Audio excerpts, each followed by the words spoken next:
If you have excellent physical skills, a passion for a particular sport, and are able to work with people of all ages, you may be interested in a career as a sports instructor. Sports instructors teach the basics of a particular sport to beginners and recreational athletes, and help experienced athletes develop their skills. To learn more about the occupation, we spoke with a sports instructor who taught us the basics. Hi, my name's Nick. I'm a swimming instructor, and I teach people all ages how to swim.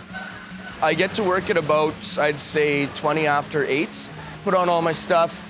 I come out on deck and I get all the equipment ready and set up for whatever activities I have planned for that day for my classes. I teach from parents and tots, which is parents and their little babies, all the way up to adults who want private lessons or group adult lessons, so it's pretty interesting. You get a very wide range.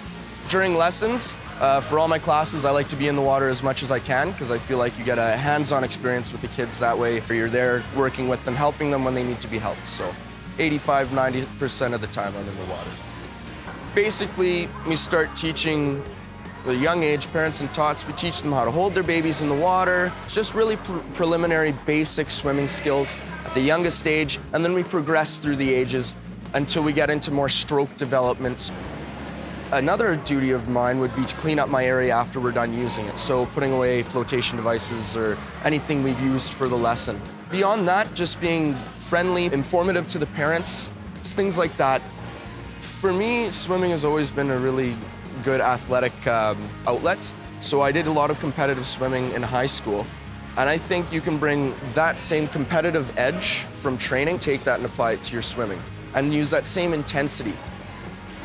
You have to go through a number of different stages. So you need to get a bronze cross, bronze star, bronze medallion. Then after that, you have to go and get your WSI and your AWSI. So your AWSI would come first. It's your assisted water safety instructor. And then your WSI is your water safety instructor certification. So that basically gives you the requirements that you need to teach in a swimming pool. I think number one, the first safety precaution that any teacher can take really is teaching safety, like pool safety, to their students before they get into the water. So I think keeping your students aware is probably the biggest thing that you could do.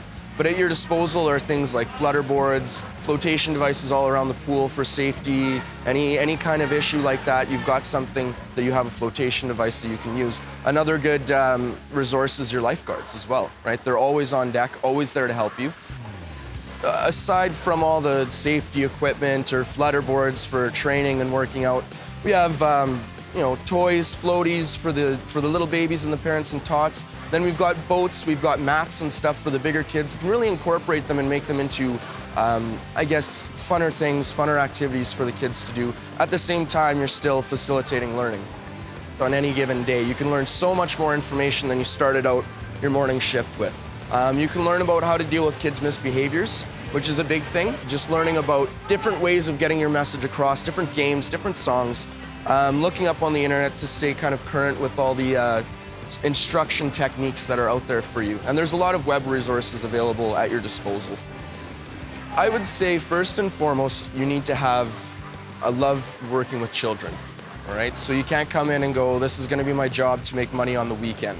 This has gotta be something that you really like to do. If it's not, you're not going to affect the kids in the way that you want. I think working with any sport and working with children in sport really takes a pretty special person. When I first see the individual, of course, I look for the experience that they've had. It doesn't necessarily have to be teaching swimming lessons. It can be teaching in other sports, any kind of leadership qualities that these students may have working with children. The most satisfying thing for me would be the relationship that I build with the parent and the student. I've taught kids from when they're a little tot with their parents, and I'm teaching them now when they're 4 years old, 5 years old. So you really get to see a big progression in these kids, and so it's nice to really hold on to that relationship. My main difference that I want to make is to have kids who, say, wouldn't want to wake up early and go to swimming lessons. I want to take those kids and make sure that they wake up on that Saturday going, I want to go swimming. I feel like swimming has given me so much, so I should use it to give back just as much as it's given me. I love to facilitate learning. And so when I see that taking place, it makes me feel really good about myself. So that's why I love my job. It's a great job. To become a sports instructor, you must be proficient in your sport. First aid and current CPR training is recommended, and in some sports, instructors must be certified. Discover more about this occupation, such as educational requirements and salary ranges, in the occupational profile on the ALICE website, and learn about related occupations like personal trainer and recreation coordinator. Make the most of your future. Go to alice.alberta.ca.